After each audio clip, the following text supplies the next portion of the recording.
تو مومن جو ہے اس کے لیے قبر کی زندگی حساب کتاب کے بعد جب وہ 3 سوالوں کے جواب ٹھیک دے دیتا ہے تو پھر اچھی ہو جاتی ہے. قرآن مجید میں بھی آتا ہے فَأَمَّا إِن كَانَ مِنَ الْمُقَرَّبِينَ فَرَوْحٌ وَرَيْحَانٌ وَجَنَّةُ نَعِيمٍ وَأَمَّا إِن كَانَ مِنْ أَصْحَابِ الْيَمِينِ فَسَلَامٌ لَكَ مِنْ أَصْحَابِ الْيَمِينِ. اگر وہ مرنے والا مقربین میں سے ہو، اعلیٰ درجات والوں میں سے، تو اس کے لیے راحت، عمدہ رزق اور نعمتوں والی جنت ہوگی. اور اگر وہ دائیں ہاتھ والوں میں سے ہوگا، یعنی عام نیک مسلمان صالحین میں سے، تو اے دائیں ہاتھ والے لوگوں میں شامل ہونے والے یعنی اصحاب الیمین، تجھ پر سلامتی ہو. اس کو سلامتی بھیجی جائے گی. لیکن آبویسلی جو وی آئی پی ٹریٹمنٹ پہلے درجے والوں کے ساتھ ہوگا وہ دوسروں کے ساتھ نہیں. دنیا میں آپ دیکھیے کہ ہم ہر موقع پہ کیا چاہتے ہیں کہ ہمارا اچھی طرح استقبال ہو، ہمیں اچھی طرح پوچھا جائے، ہمارے ساتھ بہترین معاملہ کیا جائے. پچھلے دنوں ہم وی آئی پی کلچر کی بات کر رہے تھے نا، تو بات یہ ہے کہ دنیا کے لیے تو ہم بہت فکر مند ہوتے ہیں اور بہت مائنڈ بھی کرتے ہیں اگر ہمارا کوئی اس طرح استقبال نہ کرے. لیکن ہم میں سے کتنوں کو فکر ہوئی کہ جنت میں استقبال کیسے ہوگا. پھر سورۃ النحل میں آتا ہے 32 الذین تتوفاہم الملائکۃ طیبین یقولون سلام علیکم سلام علیکم ادخلوا الجنۃ بما کنتم تعملون.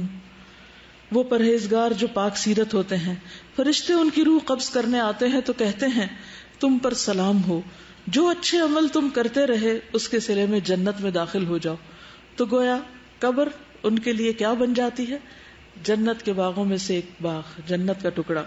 نبی صلی اللہ علیہ وسلم نے فرمایا بندہ مومن جب دنیا سے رخصتی اور آخرت کے سفر پر جانے کے قریب ہوتا ہے، یعنی اب اس کے آخری دن ہوتے ہیں، آخری وقت ہوتا ہے، تو اس کی طرف آسمان سے روشن چہرے والے فرشتے آتے ہیں، گویا ان کے چہرے سورج کی طرح ہوں. ان کے پاس جنت کا کفن اور جنت کی حنوط ہوتی ہے، یعنی خوشبو. تاحد نگاہ وہ بیٹھ جاتے ہیں، ہر طرف پھیل جاتے ہیں.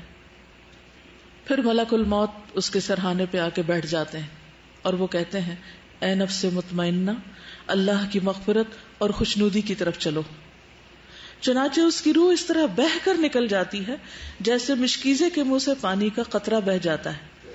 ملک الموت اسے پکڑ لیتے ہیں، جیسے بچہ ڈیلیور ہوتا ہے نا تو فوراً اس کو ڈاکٹر ہاتھ پہ لے لیتے ہیں. تو اسی طرح موت کے وقت بھی جان جب پوری نکلتی ہے تو ایسے ہی جیسے ایک بیبی ڈیلیور ہو کے باہر آ گیا، روح باہر آ جاتی، اور اس کو لینے کے لیے ملک الموت آگے ہاتھ بڑھاتے ہیں اور پھر فوراً آگے فرشتوں کو دے دیتے ہیں جس قسم کا وہ شخص ہوتا ہے. اور دوسرے فرشتے پلک جھپکنے کی مقدار بھی اس کی روح کو ملک الموت کے ہاتھ میں نہیں رہنے دیتے، فوراً اس سے آگے لے لیتے ہیں، بلکہ ان سے لے کر اسے کفن میں لپیٹ کر اس پر لائی ہوئی حنوط مل دیتے ہیں، اور اس کے جسم سے ایسی خوشبو آتی ہے جیسے مسک کا ایک خوشگوار جھونکا جو زمین پر محسوس ہو سکے. پھر فرشتے اس روح کو لے کر اوپر چڑھ جاتے ہیں.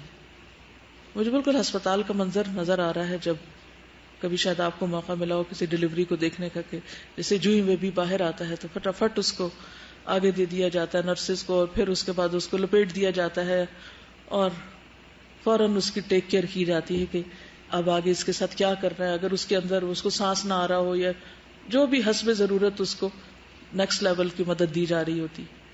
تو یہ دنیا میں آمد کا وقت ہوتا ہے اور اسی قسم کا اس کی رخصتی کا وقت ہوتا ہے جب روح واپس جا رہی ہوتی ہے.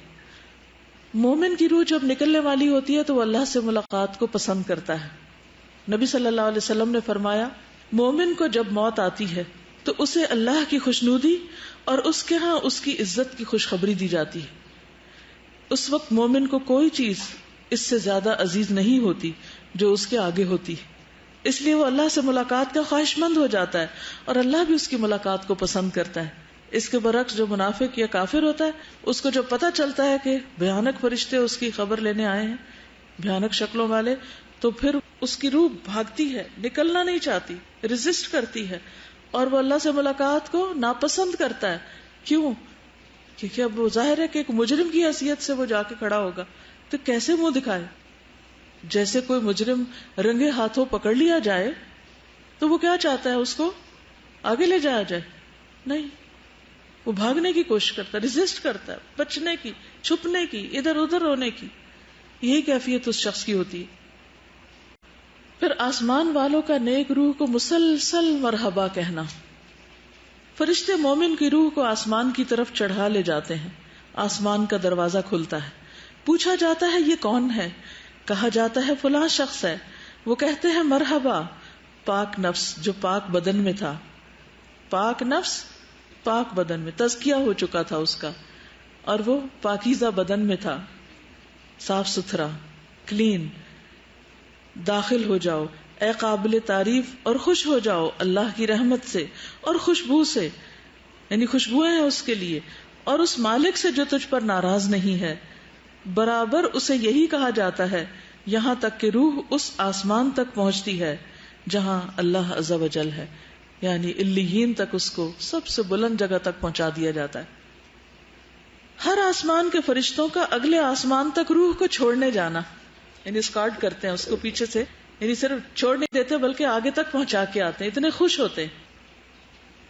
فرشتے اس روح کو لے کر اوپر چڑھ جاتے ہیں، اور فرشتوں کے جس گروہ پر بھی ان کا گزر ہوتا ہے وہ گروہ پوچھتا ہے کہ یہ پاکیزہ روح کون ہے. وہ جواب میں اس کا وہ بہترین نام بتاتے ہیں جس سے دنیا میں لوگ اسے پکارتے تھے، اچھے سے اچھا نام، حتیٰ کہ وہ اسے لے کر آسمان دنیا تک پہنچ جاتے ہیں. کیونکہ ہر شخص کی ایک شہرت ہوتی ہے نا، ایک نام ہوتا ہے، ایک آئیڈینٹی ہوتی ہے. وہ اس کے لیے دروازے کھلواتے ہیں تو دروازہ کھول دیا جاتا ہے، تو ہر آسمان کے مقرب فرشتے اس کے ساتھ ساتھ چلتے ہیں آسمان کی طرف جو اس کے بعد آتا ہے، اور اس طرح اسے 7ویں آسمان تک پہنچا دیا جاتا ہے. یہ ہم سب کی جرنی ہے، یعنی ہم سب نے یہ ٹریولنگ کرنی ہے. اگر اس ٹریٹمنٹ کے مستحق ہوئے تو یہ سب کچھ ملے گا، ادروائز دوسری چیز بھی ابھی سامنے آئے گی. پھر فرشتے دعا دیتے ہیں. ابو ہریرہ رضی اللہ عنہ سے روایت ہے کہ جب کسی مومن کی روح نکلتی ہے تو 2 فرشتے اسے لے کر اوپر چڑھتے ہیں تو آسمان والے کہتے ہیں کہ پاکیزہ روح زمین کی طرف سے آئی ہے، اللہ تعالیٰ تجھ پر اور اس جسم پر جسے تو آباد رکھتی تھی رحمت نازل فرمائے. یعنی تجھ پر بھی اور جس جسم کو تو نے آباد کیا ہوا تھا، یعنی ہم سب کا جو جسم ہے جس میں وہ روح ڈالی ہوئی ہے، تو اس کے لیے بھی رحمت کی دعا کرتے ہیں. پھر روحوں سے ملاقات. فرشتے نیک روح کو اہل ایمان کی ارواح کے پاس لاتے ہیں، یعنی روح جا کر باقی روحوں سے ملاقات کرتی اور وہ اس روح سے خوش ہوتے ہیں اس سے زیادہ جو کہ تم کو کسی بچھڑے ہوئے شخص کی آمد سے ہوتی. یعنی آپ کسی شخص سے محبت کرتے ہوں اور ایک لمبے عرصے کے بعد اس سے مل رہے ہوں، تو وہ نیک روحیں پہلے سے جو وہاں موجود ہوتی جن سے ہم محبت کرتے ہیں تو وہ بھی ہم سے محبت کرتے ہیں، اور پھر ان سے جا کر وہ ملتی ہیں. وہ نیک روحیں اس سے پوچھتی ہیں نئی آنے والی روح سے کہ فلاں کا کیا ہوا، فلاں کا کیا ہوا، فلاں نے کیا کیا، وہ کس حال میں ہے. یعنی پیچھے اپنے رشتہ داروں یا جان پہچان والوں کا حال پوچھتے ہیں. فَيَقُولُونَ دَعُوهُ فَإِنَّهُ كَانَ فِي غَمِّ الدُّنْيَا. پھر وہ ارواح کہتی ہیں تم ابھی ٹھہر جاؤ، اس کو چھوڑ دو، یہ دنیا کے غم میں مبتلا تھا. یعنی یوں ہی آپ سمجھیں کہ جیسے ایک سفر کر کے، طویل سفر کر کے کوئی آتا ہے تو وہ کچھ پیچھے والوں کی یاد میں ہوتا ہے اور کچھ نئی دنیا اس کے لیے نئی ہوتی ہے، تو وہ اس میں اس کو ایک ایڈجسٹمنٹ ٹائم چاہیے ہوتا ہے. بہت اچھی طرح ویلکم کرتے ہیں، اور بعض اوقات آپ نے دیکھا ہوگا نا کہ جب کوئی نیا مہمان آتا ہے یا کوئی خاص مہمان آتا ہے تو ہم آؤٹ آف ایکسائٹمنٹ، محبت اس کے گلے لگنے لگتے ہیں اور وہیں کھڑے کھڑے اس سے ڈھیروں سوال شروع کر دیتے ہیں. ہوتا نا کبھی ایسا، یعنی اس کو سانس نہیں لینے دیتے کہ ہم سب پوچھنے لگتے ہیں. تو یہ انسانی کمزوری ہے، یہ انسانی عادت ہے. تو وہاں بھی جب سب سوال شروع ہو جائیں گے تو پھر کچھ کہیں گے کبھی چھوڑ دو، کیونکہ دنیا سے جدائی کا مرحلہ صرف بعد والوں کے لیے نہیں، جانے والے کے لیے بھی ایک مشکل وقت ہوتا ہے. کیونکہ سپریشن جو ہوتی ہے وہ ایک عجیب چیز ہے، انسان اس سے متاثر ہوئے بغیر نہیں رہتا. کبھی بھی آپ دیکھیں جب آپ ایک جگہ کو چھوڑ کے دوسری جگہ جا رہے ہوتے ہیں، مثلا یہاں آپ پڑھتے ہیں، جب یہاں سے گھر جانے لگتے ہیں یا گھر سے یہاں آنے لگتے ہیں یا لڑکی اپنے ماں باپ کا گھر چھوڑ کے آگے جانے لگتی ہے، یا پھر وہ اپنا گھر چھوڑ کے واپس کسی دن آنے لگتی ہے. تو جو بھی مرحلے ہوتے ہیں ان سب میں انسان کو ایک وقت لگتا ہے. جب جانے والا جاتا ہے تو اس وقت بھی تو گھر کیسا خالی لگتا ہے نا. وہ کمرہ جس میں وہ رہتا تھا، وہ جگہ جہاں وہ بیٹھتا تھا، وہ کام جو وہ کرتا تھا، وہ ساری چیزیں اس کو ایک طرح سے یاد کر رہی ہوتی. اور جو اس کے عزیز قریب رشتے دار ہوتے ہیں، جو اس کے بالکل کلوز سرکل ہوتا ہے، وہ بھی اس کو مس کر رہے ہوتے ہیں. اب دیکھیے کہ جیسے شادی کا ہی مرحلہ ہے نا، تو کیا بچی کو نئے گھر جانے کی خوشی نہیں ہوتی؟ کتنی بھی وہ زیورات میں لدی ہوئی ہو، کتنا بھی اچھا لباس ہو، کتنے بھی محبت کرنے والا شوہر ہو، کتنا بھی اچھا ٹھکانہ ہو، لیکن وہ پیچھے کی ایک کسک ہوتی ہے نا. یہ جاتے وقت آنسو نکل آتے ہیں نا.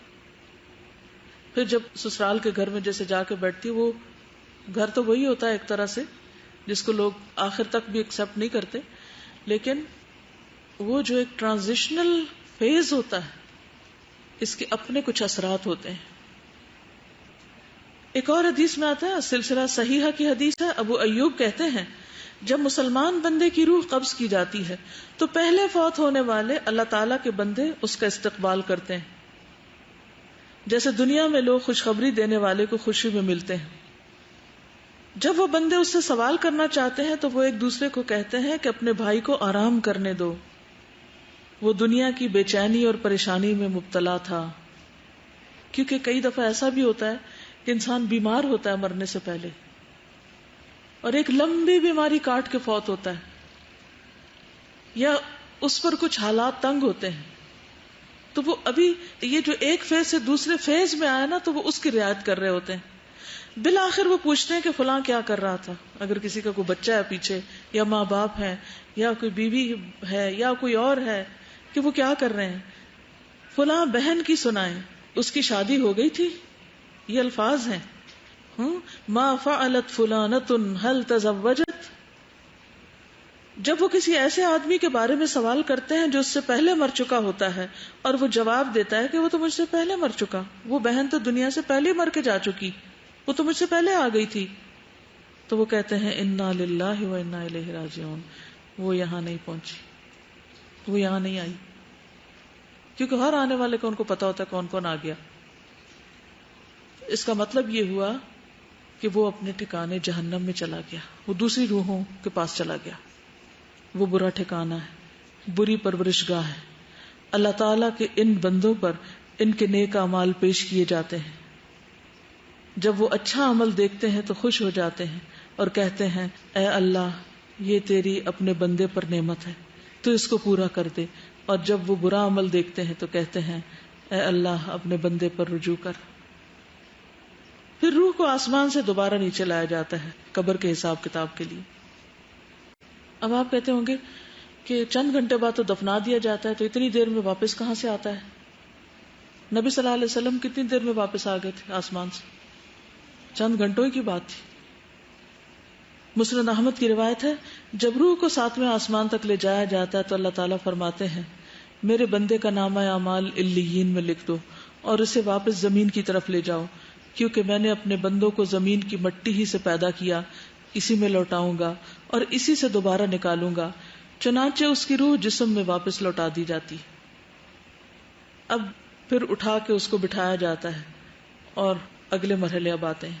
نبی صلی اللہ علیہ وسلم فرمایا کرتے تھے کہ میت جب چارپائی پہ رکھی جاتی اور لوگ اسے کندھوں پر اٹھاتے ہیں، ابھی پہلے تو روح کی بات ہو رہی تھی نا، وہ وہاں گئی، اور اب جسم کی بات ہو رہی، کہ جب اس کو کندھوں پر اٹھاتے ہیں اس وقت اگر وہ مرنے والا نیک ہوتا ہے تو کہتا ہے مجھے جلدی لے چلو. نبی صلی اللہ علیہ وسلم نے فرمایا جب آدمی قبر میں رکھا جاتا ہے اور دفن کر کے لوگ اس سے پیٹ موڑ کے رخصت ہوتے ہیں تو وہ ان کے جوتوں کی آواز سنتا ہے، کیونکہ بائی دا ٹائم روح واپس جسم میں آ چکی ہوتی ہے اور وہ سن رہا ہوتا ہے. تو قبر میں دفنائے جانے کے بعد وہ باہر کے قدموں کی آواز سن رہا ہوتا ہے. پھر قبر کا وسیع اور روشن ہونا. ابو ہریرہ سے روایت ہے رسول اللہ صلی اللہ علیہ وسلم نے فرمایا مومن شخص اپنی قبر میں سبز باغیچے میں ہوتا ہے، اس کو گرینری فیل ہوتی ہے، تو اس کے لیے اس کی قبر کو 70 ہاتھ کشادہ کر دیا جاتا ہے، یعنی اس کو فیل ایسے ہوتا ہے کہ جیسے وہ کھلی جگہ پر ہے. اور اس کے لیے 14ویں کے چاند کی طرح روشنی کر دی جاتی، اچھی سی لائٹ اس کو مل جاتی. پتہ نہیں کل رات آپ نے چاند دیکھا یا نہیں، تو اس طرح کی ایک روشنی کر دی جاتی، ٹھنڈی ٹھنڈی روشنی ہوتی ہے. اور رات کے وقت اگر آپ چاند کی روشنی میں سبز اپنے باغ میں نکل کے دیکھیں تو کچھ ایسا ہی منظر محسوس کریں. پھر قبر میں نیک اعمال کا مومن کی حفاظت کرنا. اب کون آ جاتا ہے؟ وہ جو بیڈ روم کی بات کی تھی نا میں نے سجانے کی. نبی صلی اللہ علیہ وسلم نے فرمایا میت کو جب اس کی قبر میں رکھا جاتا ہے تو وہ ان کے پلٹ جانے کے وقت ان کے جوتوں کی آواز سنتا ہے. سو اگر وہ مومن ہوتا ہے تو نماز اس کے سرہانے ہوتی ہے. نماز اس کے کہاں ہوتی؟ اب امیجن کرتے جائیں، نماز اس کے سرہانے ہوتی، روزہ اس کی دائیں طرف ہوتا ہے، زکوٰۃ اس کی بائیں طرف ہوتی، دیگر نیک کام صدقہ، نماز، نیکی اور لوگوں سے اچھائی اس کے دونوں پاؤں کے پاس ہوتے ہیں. یعنی نفل نمازیں، نفل صدقات اور لوگوں کی خیر خواہی، امر بالمعروف نہی عن المنکر، اور ان کے ساتھ کسی بھی ان کو کھانا کھلانا، کوئی بھی اچھا کام ان کے ساتھ کرنا، یہ جتنے بھی اچھے اچھے کام ہیں وہ پاؤں کی طرف ہوتے ہیں. یعنی فرائض اوپر کی طرف اور وہ پاؤں کی طرف. سو اس کے پاس اس کے سرہانے کی طرف سے آیا جاتا ہے. یعنی کوئی چیز بلا آنے لگتی ہے تو نماز کہتی ہے میری طرف سے آنے کا راستہ نہیں. پھر اس کے دائیں طرف سے آیا جاتا ہے تو روزہ کرتا ہے میری طرف سے آنے کا راستہ نہیں. پھر اس کے بائیں طرف سے آیا جاتا ہے تو زکوٰۃ کہتی ہے میری طرف سے آنے کا راستہ نہیں. پھر اس کے دونوں پاؤں کی طرف سے آیا جاتا ہے تو نیک اعمال، صدقہ اور نماز اور نیکی اور لوگوں سے حسن سلوک کہتے ہیں ہماری طرف سے آنے کا راستہ نہیں. طبرانی کی روایت میں ہے آدمی کے پاس اس کی قبر میں آیا جاتا ہے، بس جب اس کے سرہانے کی جانب آیا جاتا ہے تو اس کی قرآن مجید کی تلاوت دھکیل دیتی ہے.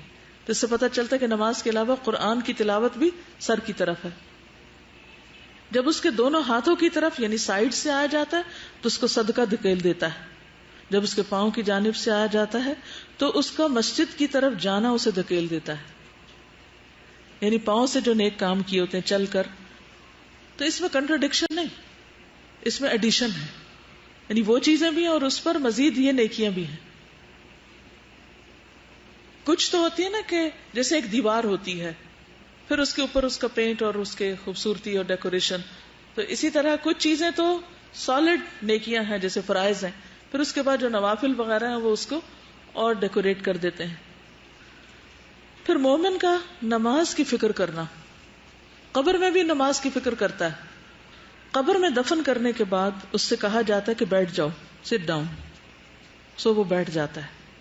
اس کے لیے سورج کی شکل بنا دی جاتی ہے گویا کہ وہ غروب ہونے کے قریب ہے.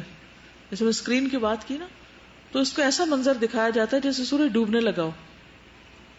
معلوم نہیں آپ شام کے وقت مغرب سے پہلے جب دعائیں پڑھتے ہیں تو سورج دیکھتے ہیں کہ نہیں باہر نکل کے، یا اللہ کو کتنا یاد کرتے ہیں، لیکن اس وقت اگر آپ سورج دیکھیں تو یہ سوچا کریں کہ قبر میں بھی اسی طرح سورج دکھایا جائے گا ڈوبنے کے قریب قریب. تو اس کو کہا جاتا ہے تمہارا اس شخص کے بارے میں کیا خیال ہے جو تمہاری طرف بھیجا گیا. یعنی سوال جواب شروع ہوتے ہیں. تم اس کے بارے میں کیا کہتے ہو، کیا گواہی دیتے ہو؟ وہ کہتا ہے مجھے چھوڑ دو، میں نماز پڑھ لوں. کیا ہم دنیا میں یہ کرتے ہیں کہ کام چھوڑ کے کہیں ذرا چھوڑ دو مجھے، میں پہلے نماز پڑھ لوں؟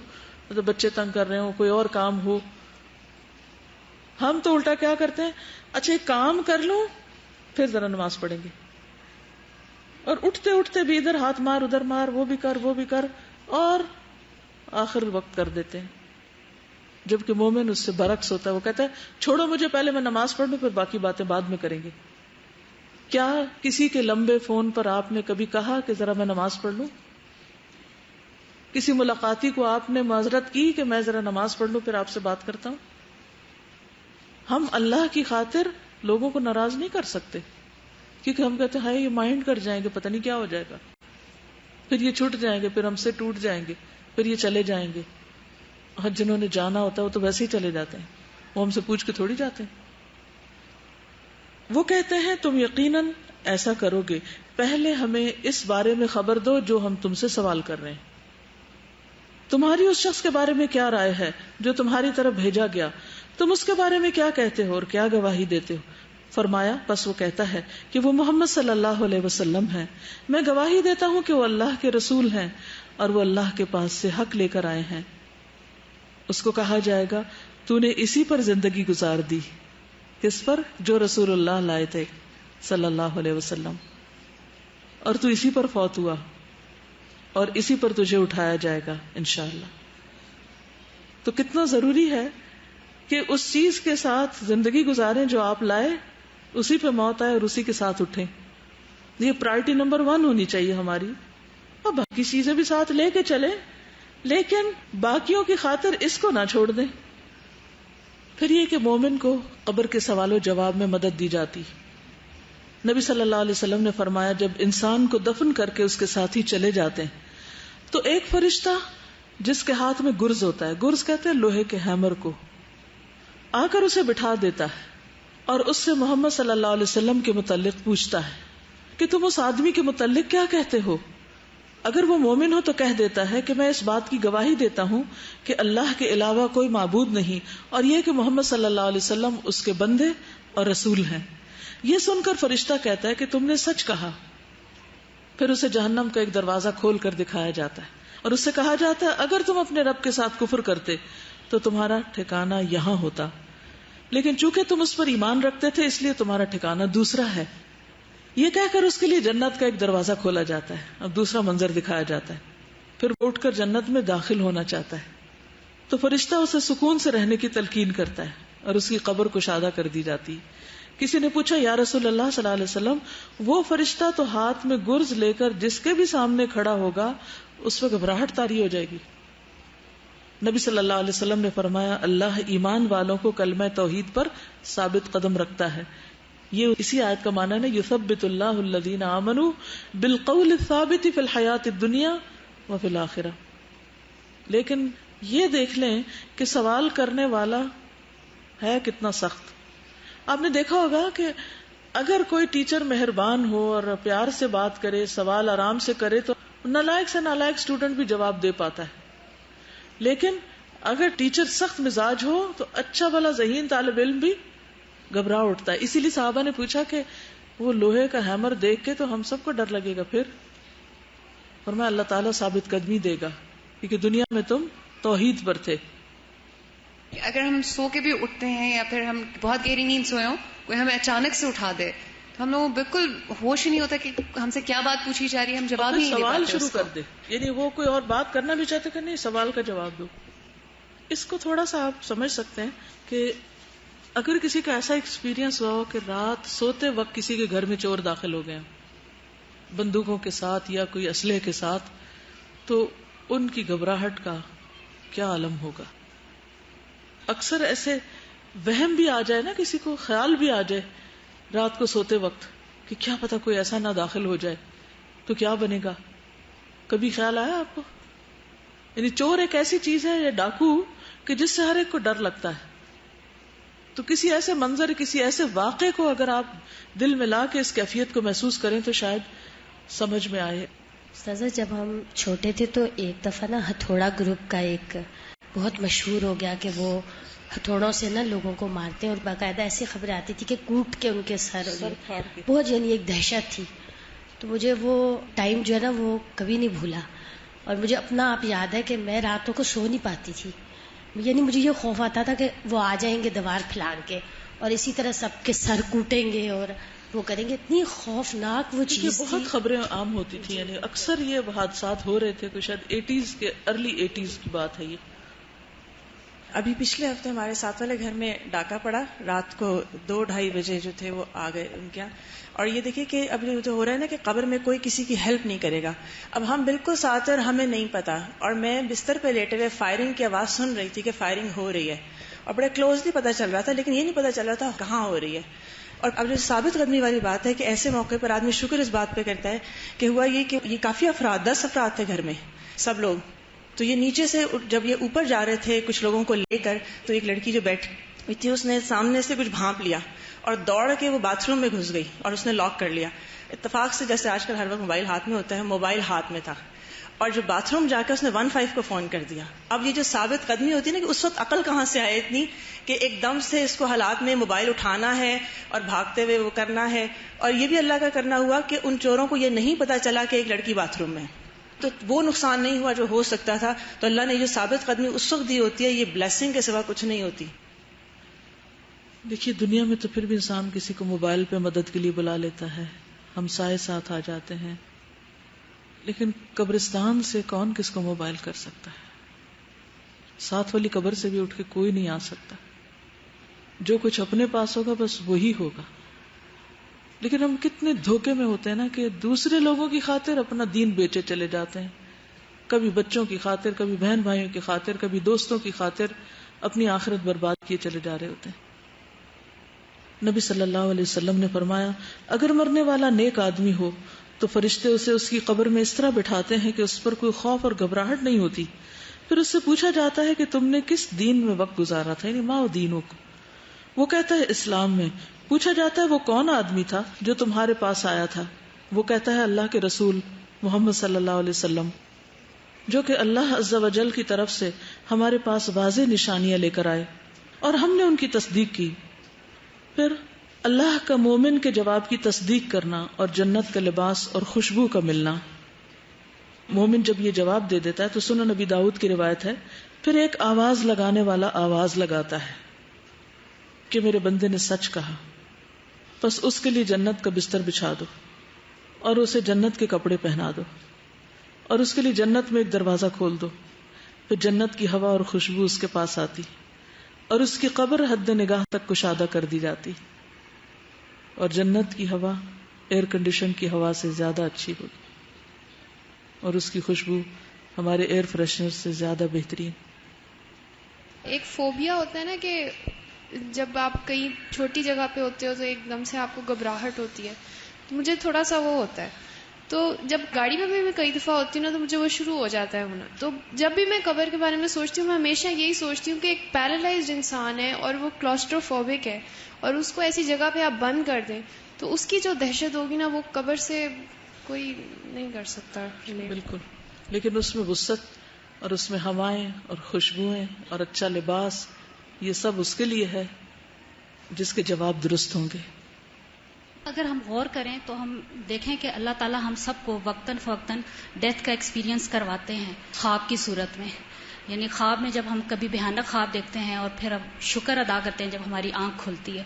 تو میں یہ سوچتی ہوں کہ اس وقت تو ہماری آنکھ نہیں کھلے گی، ہم اسی طرح سب کچھ فیل کر رہے ہوں گے جیسے ہم خواب کی صورت میں کرتے ہیں فیل. بالکل.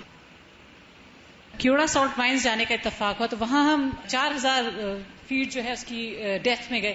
وہاں پہ امیجن کریں اتنی ٹھنڈی ہوا تھی اور گیٹ سے داخل ہوتے ہی ایسا لگ رہا تھا کہ نیچے کئی اے سی لگے ہوئے ہیں اور وہاں 18 ڈگری سینٹی گریڈ رہتا ہے سردی گرمی میں، اور جو ہے نا اتنا وہ فریش ایئر تھی کہ لگ نہیں رہا تھا کہ ہم اتنی گہرائی میں ہیں. تو وہاں جب ہم گئے تو 3 گھنٹے ہم نے وہاں اسٹے کیا اور کسی کے موبائل پہ کوئی کال نہیں آئی. تو پہلا خیال مجھے جو آیا کہ جب اس پہاڑ کی گہرائی میں ہمیں کوئی کال نہیں آئی تو قبر میں تو پھر قطعاً کوئی کال نہیں آئے گی. لیکن اگر قبر اتنی ٹھنڈی ہو اور وہ سب طرف نمک اور اتنا خوبصورت ماحول ہو تو پھر باہر سے کالز کی ضرورت بھی ہوئے گی. یہ بھی تو اللہ کی نشانیوں میں سے ایک نشانی ہے کہ اللہ تعالیٰ یہ چیزیں دکھاتا ہے کہ زمین کے اندر کی فضا کو وہ جیسے چاہے بدل دے. یعنی اگر نمک کی یہ کان ایک مستقل ایسی کیفیت میں کہ 18 ڈگری تک ہی وہ رہتا ہے ٹمپریچر اور ٹھنڈی ہوائیں، اور تو قبر بھی تو زمین کے نیچے ہوتی ہے، جس کے لیے اللہ چاہے ویسی ہوائیں وہاں بھی چلا دے. یعنی مشکل نہیں ہے، ناممکن نہیں ہے. یہ سب چیزیں جو بتائی گئی ہیں ان کو ماننا ضروری ہے. یہ ایمان کا حصہ ہے کہ ایسا ہوگا، کیونکہ اگر یہ مانا نہ جائے تو عمل بھی نہیں بدلتے. اور شیطان کی یہ بہت کوشش رہی ہے کہ لوگوں کے دل میں اس کے بارے میں طرح طرح کے وسوسے اور شکوک و شبہات ڈال کر اس کو لوگوں پر مبہم بنا دے، ایمان کو کمزور کر دے. لیکن جو بات صحیح احادیث سے پتہ چل رہی ہو اس کو کیسے جھٹلا سکتے.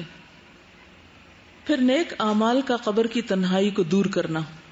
نبی صلی اللہ علیہ وسلم نے فرمایا کہ مومن کے پاس ایک خوبصورت لباس اور انتہائی عمدہ خوشبو والا ایک آدمی آتا ہے اور اس سے کہتا ہے تمہیں خوشخبری مبارک، یہ وہی دن ہے جس کا تم سے وعدہ کیا جاتا تھا.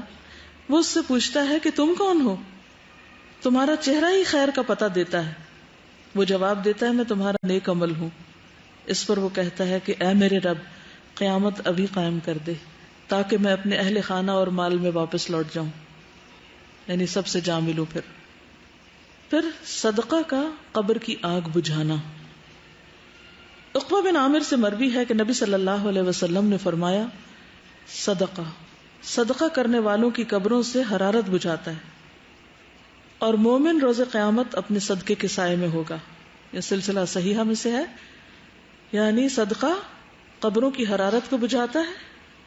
ایک اور حدیث میں تھا نا اللہ کے غضب کو ٹھنڈا کرتا ہے. اور یہاں دوسری بات کیا ہے کہ قیامت کے دن مومن اپنے صدقے کے سائے میں ہوگا. لیکن ہم صدقہ کرنے کے لیے بھی انتظار کرتے رہتے ہیں اور ہر دوسری چیز کو یہ سوچ کے پاس رکھ لیتے ہیں کیا پتا کبھی کام آ جائے. کچھ اینٹیکس بنائے ہوئے ہیں اور کچھ ہم اپنی یادیں ہیں اس میں ہماری، اور کچھ کباڑ خانہ بھر کے ساری یادیں ہمارے مرتے ہی باہر پھینک دی جاتی ہیں. کوئی ویلیو نہیں اس کی، کیونکہ ہر کوئی اپنی مرضی کی زندگی گزارنا چاہتا ہے. کوئی ضروری تو نہیں کہ ہماری اولاد ہمارے ڈیکوریشن پیسز کو کوئی ویلیو دے. تو اس لیے دنیا کی زائد زینت کو چھوڑ کر اس آخرت کے گھر کو ٹھنڈا کرنے کی فکر کریں. پھر جنت کا دروازہ کھولا جانا اور اس کی ٹھنڈی ہوا. سوال و جواب کے بعد پھر اس کے لیے جنت کے دروازوں میں سے ایک دروازہ کھول دیا جاتا ہے اور اس سے کہا جاتا ہے یہ تیرا جنت میں ٹھکانا ہے، اور جو اللہ تعالیٰ نے تیرے لیے اس میں تیار کیا ہے. تو اس کے رشک اور خوشی میں اضافہ ہو جاتا ہے. پھر اس کے لیے جہنم کے دروازوں میں سے ایک دروازہ کھولا جاتا ہے اور اس سے کہا جاتا ہے اگر تو نے نافرمانی کی ہوتی تو یہ تیرا ٹھکانا ہوتا، اور جو اللہ نے اس میں تیرے لیے تیار کیا ہوا ہے تو اس کی خوشی اور سرور میں اضافہ ہو جاتا ہے. پھر اس کے لیے اس کی قبر 70 ہاتھ فراخ کر دی جاتی ہے اور اس میں اس کے لیے روشنی کر دی جاتی ہے. روشنی کا ذکر بھی آپ نے پڑھا. پھر روح کا سبز پرندوں میں ڈالا جانا، یعنی جو شہداء کی روح ہے خاص طور پر. اس کے بعد جسم کو اسی طرح لوٹا دیا جاتا ہے جیسا کہ وہ اس سے شروع ہوا تھا، اور اس کی روح کو اچھی روح میں کر دیا جاتا ہے، اور وہ ایک پرندہ ہے جو جنت کے درخت سے کھاتا ہے. رسول اللہ صلی اللہ علیہ وسلم نے فرمایا شہداء جنت کے دروازے پر موجود ایک نہر کے کنارے پر سبز رنگ کے خیمے میں رہتے ہیں جہاں صبح و شام جنت سے ان کے پاس رزق پہنچتا ہے. ابھی تو یہ فاصلے بہت بڑے لگتے ہیں، جسم یہاں ہے، روح وہاں ہے، رزق یہاں پہنچ رہا ہے، وہاں بھی وہ اڑ رہے ہیں، یہ سب کیا ہے؟ ہمیں یہ باتیں بکھری بکھری سکیٹرڈ لگتی ہیں، لیکن اللہ کے لیے کچھ مشکل نہیں کہ ان سب کا ایسا کنیکشن بنا دے کہ وہ جسم اور روح دونوں ہی اس سے مستفید ہو رہے ہیں. پھر صبح شام جنت کا ٹھکانہ دکھایا جاتا ہے، یا جنت کا گھر سامنے نظارہ کرایا جاتا ہے. ہمارے ملک میں تو ایسا نہیں، لیکن کینیڈا میں ایسا ہوتا ہے کہ جب آپ کو کوئی گھر خریدنا ہوتا ہے آپ پراپرٹی ڈیلر کے پاس جاتے ہیں، ریئل اسٹیٹ کے پاس، تو وہ آپ کو انٹرنیٹ پہ گھروں کے لنک دے دیتے ہیں کہ کس رینج میں آپ کو خریدنا ہے. پھر آپ ان کو پورا اس کے اندر 3D کی شکل میں یا مختلف تصویروں کے ساتھ اس کو پورا اندر سے وزٹ کر لیتے. پھر اس کے بعد یہ کہ سارے مل بیٹھتے ہیں، پھر دیکھتے ہیں اچھا ونڈوز ایسی ہیں، انٹرنس ایسی ہے، فلور ایسا ہے، چھت ایسا ہے، باہر ایسا ہے، ادھر ایسا ہے. ہر ایک چیز اس میں اس اسکرین اس ونڈو کے تھرو سب دیکھی جا رہی ہوتی، اور وہ دنیا کے کسی بھی حصے میں بیٹھ کے آپ دیکھ سکتے ہیں.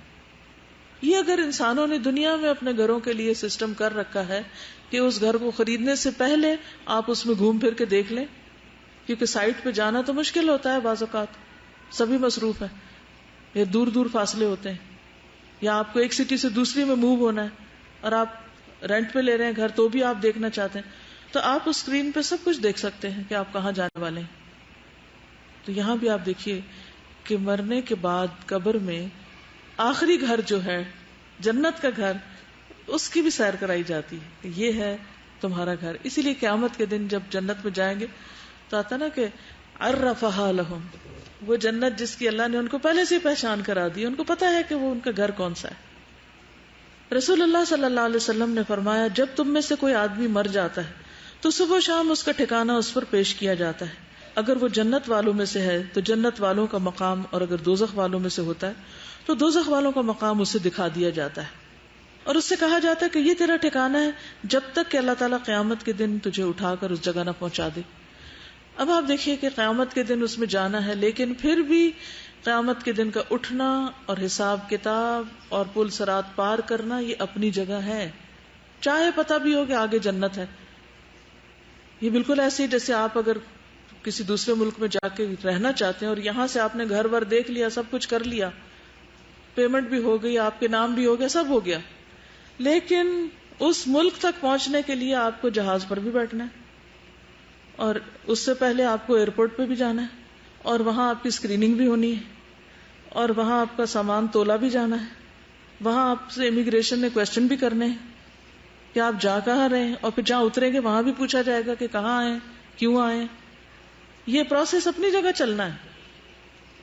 کیونکہ بعض لوگ کہتے ہیں کہ یہ کیسے، قبر میں اگر جنت جہنم دیکھ لی تو پھر یہی حساب ہو گیا، تو پھر یوم الحساب کی کیا ضرورت ہے. تو وہ پروسیس ہے ایک جس کے بغیر کوئی بھی آگے نہیں پہنچ سکتا، چاہے وہ پہلے سے ہی سب دیکھ لے. پھر اپنا ٹھکانہ دے کر مومن اللہ کا شکر کرے گا.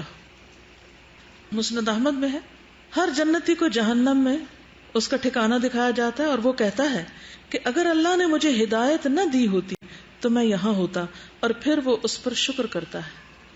یعنی جنت کا گھر دیکھ کر پھر جہنم میں بھی اس کا مقام دکھا دیا جاتا ہے کہ اگر تم وہاں نہ جاتے تو یہاں آنا تھا تم نے، تو اس سے شکر کرتا ہے کہ اللہ نے اس سے بچا لیا.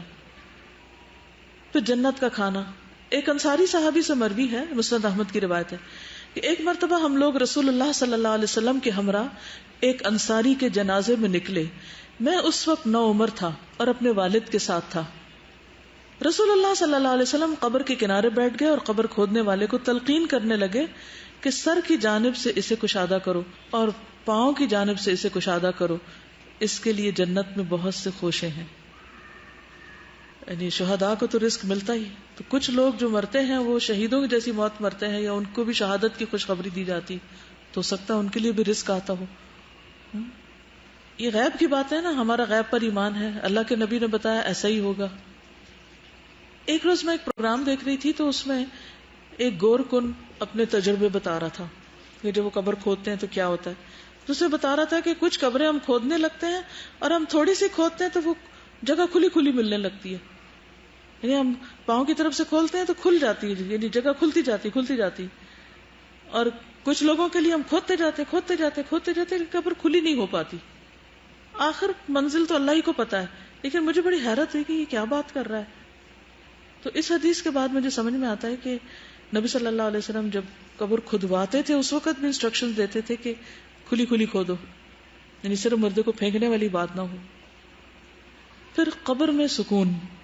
قتادہ کہتے ہیں کہ ہمیں یہ بات بتائی گئی کہ مومن کی قبر میں 70 ہاتھ کشادگی کر دی جاتی اور قیامت کے دن تک کے لیے اس کی قبر کو خوشحالی سے بھر دیا جاتا ہے. یعنی وَيُمْلَوْ عَلَيْهِ خَضِرًا، یہ سرسبز گرینری ہوتی ہے. واپس جانے کی تمنا کرنا. نبی صلی اللہ علیہ وسلم نے فرمایا جب مومن اپنی قبر کی کشادگی کو دیکھتا ہے تو کہتا ہے فرشتوں مجھے چھوڑ دو، میں گھر والوں کو خوشخبری سنانا چاہتا ہوں. لیکن اس سے کہا جاتا ہے کہ اب آرام کرو، پیچھے کوئی تمہارا کنیکشن نہیں، الا یہ کہ کوئی خواب میں دیکھ لے کسی کو.